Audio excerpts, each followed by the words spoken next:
प्यारे दोस्तों, प्रीतनगर नाम के जंगल में बंटू चिड़ा और टुनटुनी चिड़िया रहा करते थे। उनका घर बहुत ही प्यारा था जो उन्होंने बहुत मेहनत से बनाया था। वो दोनों अपने घर में हंसी खुशी रहा करते थे। एक दिन वो दोनों अपने घर में पार्टी कर रहे होते हैं कि उनका दरवाज़ा बजने लगता है। ठक ठक ठक, ठक ठक ठक। अरे, रात के इस वक्त हमारे घर में कौन आ गया? बंटू जी, आप जाकर देखिए। हाँ हाँ, मैं देखता हूँ टुनटुनी, न जाने इस समय कौन आ गया।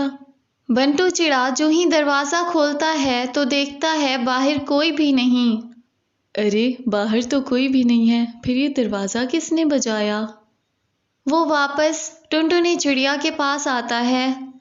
जी, कौन था बाहर? किसने दरवाज़ा बजाया? पता नहीं, ये ज़रूर किसी शरीर पक्षी का काम है जिसने रात के इस समय दरवाज़ा बजाकर हमें परेशान किया। हाँ, चलो, मुझे बहुत नींद आ रही है, चलकर सोते हैं। उसके बाद टुनटुनी चिड़िया और बंटू चिड़ा खाना खाकर अपने बिस्तर पर सोने चले जाते हैं।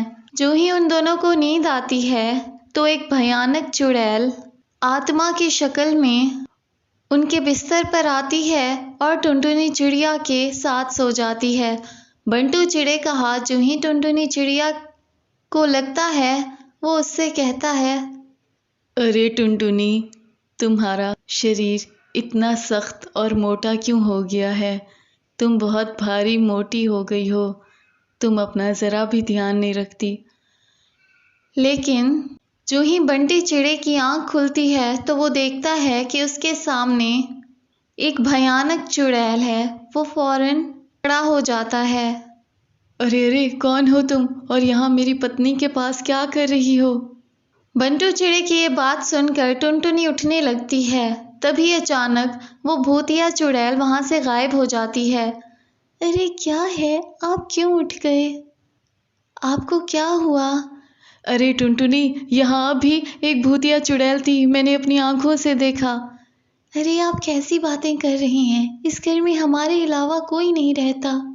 यहाँ कोई भूत नहीं है। पता नहीं आपको क्या हो गया। चले सो जाएं। अरे टुनटुनी, मेरी बात का यकीन करो, मैं सच बोल रहा हूँ। यहाँ वाकई एक भूतिया चुड़ैल थी, तुम्हारे साथ ही सोई हुई थी। जी, बस कर दें, सो जाएं। मुझे लगता है आपको नींद आई है। टुनटुनी चिड़िया सो जाती है और बंटू चिड़ा डरते डरते सारी रात गुजार देता है। अगली रात बंटू चिड़े को नींद नहीं आ रही होती। भूतिया चुड़ैल ये देखकर सोचती है, अरे, ये सो क्यों नहीं रहा? लगता है आज ये सारी रात जाग कर रखवाली करेगा अपनी पत्नी की। मैं भी देखती हूँ कब तक बचाता है इसे। ये कहकर वो भूतिया चुड़ैल सारे बर्तन नीचे फेंकने लग जाती है। तभी टुनटुनी चिड़िया की आंख खुल जाती है और वो बंटू चिड़े से कहती है, जी, आप क्या कर रही हैं? सारे बर्तन आपने क्यों गिरा दिए? देखिए, इतने अच्छे बर्तन टूट गए। क्या हो गया है आपको? आप कुछ दिनों से बहुत परेशान लग रही हैं। अरे मेरा विश्वास करो टुनटुनी चिड़िया, वो भूतिया चुड़ैल ये सब कर रही है। वो तुम्हारे सामने नहीं आती, लेकिन वो मेरे सामने आती है। बंटू चिड़े की ये बात सुनकर टुनटुनी चिड़िया को फिर भी यकीन नहीं आता। तभी अचानक उसके सामने वो भूतिया चुड़ैल आ जाती है। हा हा हा हा हा, ये मेरा घर है, तुम दोनों यहाँ से दफा हो जाओ, दोबारा मत आना। 100 साल से मैं यहाँ सो रही थी, अब जाकर मेरी नींद पूरी हुई है और अब मैं पूरी तरह से जाग गई हूँ। अगर तुम दोनों अपनी जान की सलामती चाहते हो तो फौरन अपना बोरिया बिस्तरा बांधो और यहाँ से निकल जाओ, वरना मैं तुम दोनों को मार डालूंगी। हा हा हा हा हा, ये मेरा घर है।